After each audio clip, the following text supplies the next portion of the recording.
All, ಎಲ್ಲರೂ ಹೇಗಿದ್ದೀರಾ? ಎಲ್ಲರೂ ಚೆನ್ನಾಗಿದ್ದೀರಾ ಅಂತ ಭಾವಿಸ್ತೀನಿ. ಎಲ್ಲರಿಗೂ ಕನಸು ಕುಕಿಂಗ್ ಯೂಟ್ಯೂಬ್ ಚಾನಲ್ಗೆ ಸ್ವಾಗತ.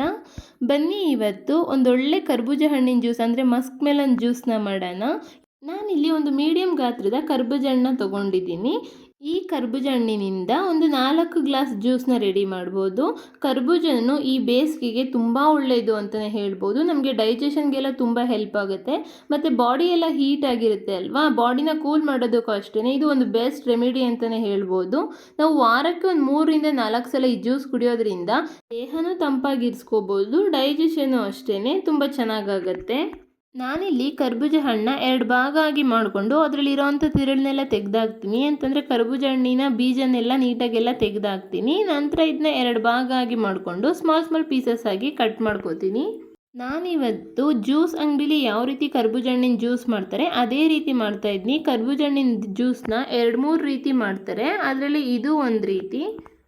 ನಾನು ಮಾಡ್ತಿರೋ ಕರ್ಬೂಜ ಹಣ್ಣಿನ ಜ್ಯೂಸ್ಗೆ ನೀರನ್ನ ಉಪಯೋಗಿಸ್ತಿಲ್ಲ, ಬದಲಿಗೆ ಹಾಲನ್ನ ಮಾಡ್ತಾ ಇದ್ದೀನಿ. ತುಂಬ ಚೆನ್ನಾಗಿರುತ್ತೆ. ಈ ರೀತಿ ಒಂದ್ಸಲ ಟ್ರೈ ಮಾಡಿ. ಯಾವಾಗಲೂ ಒಂದೇ ರೀತಿ ಜ್ಯೂಸ್ ಮಾಡ್ಕೊಂಡು ಕುಡಿಯೋದಕ್ಕಿಂತ ಈ ರೀತಿ ಮಾಡಿದ್ರೆ ತುಂಬ ಚೆನ್ನಾಗಿರುತ್ತೆ.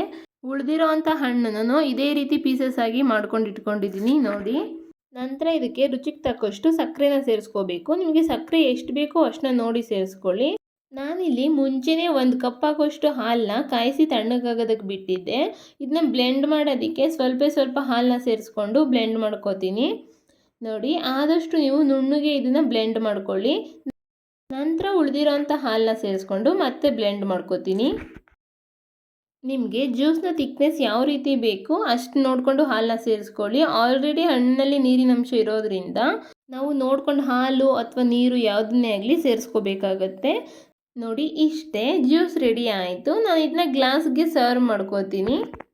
ನಿಮಗೆ ಬೇಕು ಅಂತಂದರೆ ಇದ್ರ ಮೇಲ್ಗಡೆ ಡ್ರೈ ಫ್ರೂಟ್ಸ್ನ ಆ್ಯಡ್ ಮಾಡ್ಕೊಬೋದು. ನಾನಿಲ್ಲಿ ದ್ರಾಕ್ಷಿ ಮತ್ತು ಬಾದಾಮನ್ನ ಪೀಸಸ್ ಆಗಿ ಮಾಡ್ಕೊಂಡಿದ್ದೆ, ಅದನ್ನು ಹಾಕ್ಕೋತಾ ಇದ್ದೀನಿ. ಬಾದಾಮ್ ಪೀಸಸ್ಸು ಮತ್ತು ದ್ರಾಕ್ಷಿ ಎಲ್ಲ ಕುಡಿಯುವಾಗ ಸಿಗ್ತಾ ಇದ್ರೆ ಚೆನ್ನಾಗಿರುತ್ತೆ. ಇದು ಆಪ್ಷನಲ್ಲೂ ನಿಮಗೆ ಬೇಕು ಅಂತಂದರೆ ಸೇರಿಸ್ಕೊಳ್ಳಿ, ಇಲ್ಲ ಅಂತಂದರೆ ಬೇಡ.